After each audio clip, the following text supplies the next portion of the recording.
Imagine a person so wealthy that their money shapes industries, universities, politics, media, even entire cities. Now imagine that person died 50 years ago, but the system they built is still influencing the world today. That is the world of trust funds. Most people think trust funds exist to create spoiled rich kids, but in reality, they became one of the most powerful tools wealthy families ever built. Welcome to Alux.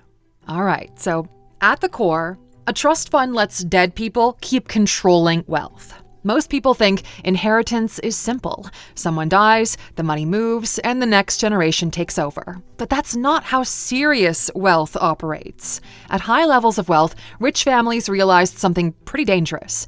The moment assets transfer directly to heirs, the founder loses control forever. The businesses can be sold, the land can be divided, the portfolio can be liquidated. One emotional decision can dismantle something that took decades to build. So wealthy families invented a different system. Instead of passing money down directly, they pass the money into structures that continue obeying instructions after death. That structure is the trust. And this is where trust funds stop looking like rich kid allowances and start looking almost unsettling. Because a trust allows someone to influence wealth long after they're gone. Imagine a founder who spent 50 years building a fortune. Companies, investments, properties, private assets, maybe even ownership stakes that influence entire industries. By old age, they understand the family itself may become the biggest threat to the empire. Children fight, marriages change, personalities evolve, future generations may not share the same discipline that created the money. So instead of handing over unrestricted ownership, the founder writes rules into the structure itself. Maybe the assets can never be sold. Maybe heirs only receive distributions at a certain age. Maybe the money can fund education and businesses, but not reckless spending. Maybe trustees must approve access. Maybe voting control over the company stays centralized. So the founder dies, but the instructions keep operating. That's the real mechanism people miss. A trust separates ownership, control, and benefit. The trust may legally own the assets. Trustees manage them. Beneficiaries receive the benefits under predefined rules, which means the wealth no longer depends entirely on the judgment of any living family members. It depends on the architecture left behind. And you can see this logic everywhere once you notice it. The Rockefeller family used trusts and layered structures to preserve influence across generations. Rupert Murdoch's family trust became one of the most important power centers inside his media empire because whoever controls the trust influences the future of the company itself. Even outside of billionaire families, the principle repeats constantly. Founders trying to control businesses after death. Parents trying to prevent heirs from destroying assets. Wealthy families trying to stop fortunes from fragmenting across generations. That's why trust funds exist. Making money is one challenge. Controlling what happens to that money after you're gone is a completely different problem. And trust funds become one of the few tools powerful enough to solve it. The problem is, once you start controlling wealth from beyond the grave, the family itself begins changing shape.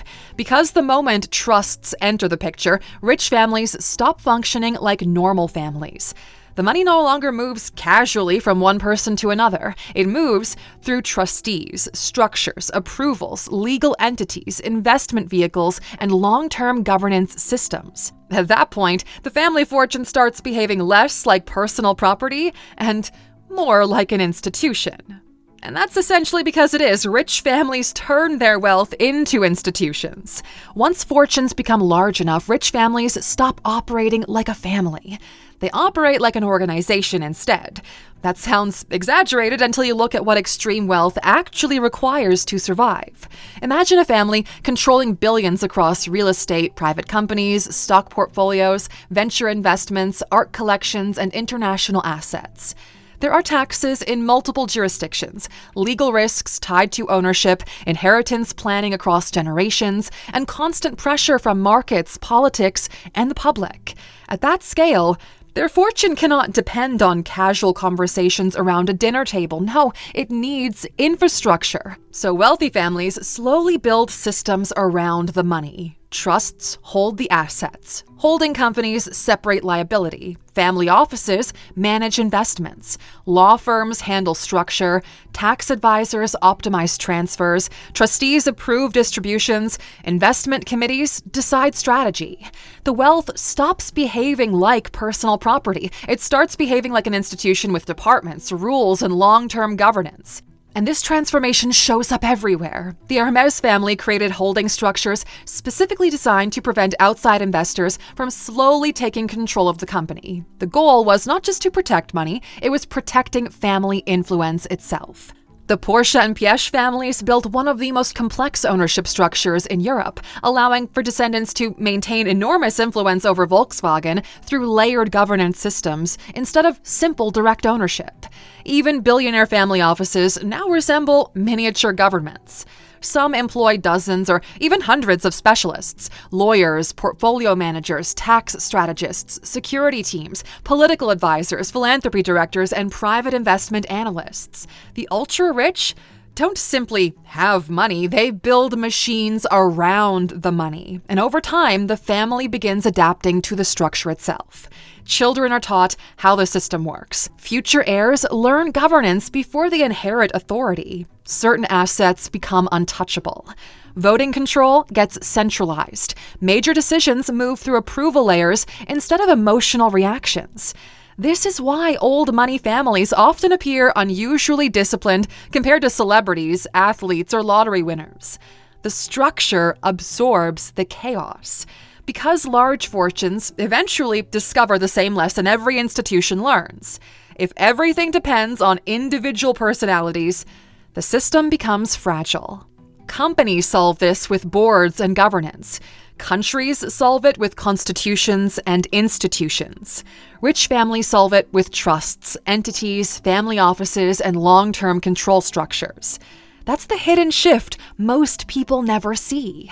Middle-class wealth usually revolves around income and spending. Dynastic wealth revolves around governance. And the moment a family starts building governance around money, the fortune stops behaving like wealth and starts behaving like a civilization trying to survive itself. And just a quick aside here before we move on, inside the Alux app, we do a very deep dive into the topic of building a trust. In our collection, Money 301, designed for our members who've already amassed significant wealth, we walk you through not only what a trust is, but the differences between revocable, irrevocable, and dynasty trusts, plus exactly what to say to your wealth manager to get the infrastructure you need in place. The app gives you so much more than an MBA ever could, so take it for a 7-day free test drive at Alux.com/app. But if you're ready to commit, scan this QR code and get 25% off your annual membership. All right, moving on. Trust funds kind of quietly rewire family behavior. And that's the strange thing about trust funds. They don't just control money. Over time, they do control behavior because the moment wealth becomes structured, the people around that wealth begin adapting to the structure itself. Most people imagine inheritance as freedom. You receive money, you own it, you live however you want. But many wealthy families do the exact opposite. They intentionally limit freedom. An heir may receive income from the trust, but not full access to the principal. Large distributions may require trustee approval. Some trusts release money slowly over decades instead of all at once. Others include conditions tied to education, work, sobriety, or family responsibilities. At first glance, that sounds controlling, but from the perspective of the founder, the goal is not punishment. The goal is preserving discipline after the original wealth builder is gone. Imagine growing up inside one of these families. You know the money exists. You know your future is protected. But you also know the structure is watching. The trust may pay for education, but not for your lifestyle. It may support business creation, but not endless luxury purchases. It may fund opportunities while quietly discouraging dependency. That changes the psychology of the entire family, because once inheritance becomes conditional, behavior becomes strategic. Children learn early which behaviors gain trust, which decisions create stability, which lifestyles threaten long-term access. Even family relationships begin orbiting around governance, approval, and reputation. And wealthy families learned these lessons the hard way. Many first-generation founders collapsed because heirs inherited unlimited access without structure. Athletes, celebrities, lottery winners, and sudden entrepreneurs often experience the same pattern: rapid wealth creation followed by rapid lifestyle inflation, poor decisions, family conflict, and financial decline. Old money families studied those failures carefully. They realized something uncomfortable. Money amplifies personality. A disciplined person becomes more powerful. An impulsive person becomes more dangerous. An insecure person can spend endlessly trying to feel important. An unprepared heir can slowly consume assets faster than the system produces them. So trusts evolved into behavioral tools, not just financial ones. Some families even use incentive trusts, where distributions increase if heirs reach certain milestones, like graduating university, maintaining employment, building a business, contributing to philanthropy, or avoiding destructive behavior. In other words, the structure itself begins rewarding certain identities while discouraging others. And this is where trust funds become psychologically fascinating. Because at extreme wealth, the goal is no longer simply passing down money. No, the goal becomes shaping the kind of people who will control the money next. That's why many dynastic families think differently from new money. New money often changes lifestyles. Old money tries to engineer continuity. And trust funds become one of the main tools for doing that. It's also how rich families learned how to hack time. The real power of trust funds has little to do with luxury. It has a lot to do with time, though, because rich families discovered something most people never get the chance to experience. Compounding becomes almost unbelievable when it stays uninterrupted for long enough. Think about how most people experience money. You save for a while, then life interrupts the process. A recession hits, a medical expense appears, a business struggles, a property is sold, an inheritance gets split between multiple people. Financial momentum keeps restarting every few decades. That restart matters more than most people realize, because compounding is incredibly sensitive to time. If someone invested $10,000 into the S&P 500 right now and somehow left it untouched for 100 years, the final number becomes almost absurd. Not because the original investment was massive, no, because the timeline was. The problem is, almost nobody gets to experience uninterrupted timelines like that. Rich families figured out how to get closer to them. This is one of the hidden functions of a trust. The structure protects the core assets from constantly being dismantled and rebuilt every generation. Businesses stay alive longer. Ownership remains concentrated. Land remains held for decades instead of being repeatedly sold off and redistributed. The machine keeps running. And once the timeline becomes long enough, normal math starts producing outcomes that feel unfair. And this principle is very evident once you're aware of it. Harvard's endowment compounds continuously because the institution is designed to preserve the core capital while spending only part of the returns. Some European families held strategic land for so long that entire cities eventually expanded around property their ancestors acquired generations later. Family-controlled businesses that survived for a century gained advantages that no startup could ever replicate quickly because they had something rare: accumulated time. This is why old money often feels different from new money. New money usually reflects a successful person. Old money reflects a successful system that survived long enough for compounding to become enormous. And the scale eventually becomes difficult for normal people to emotionally process. A person can work hard for 40 years and build a fortune. A structure that compounds quietly for 140 years can build something that starts influencing industries, universities, politics, media, philanthropy, and generations of people who never even met the original founder. But the ultimate goal of all of this is permanence.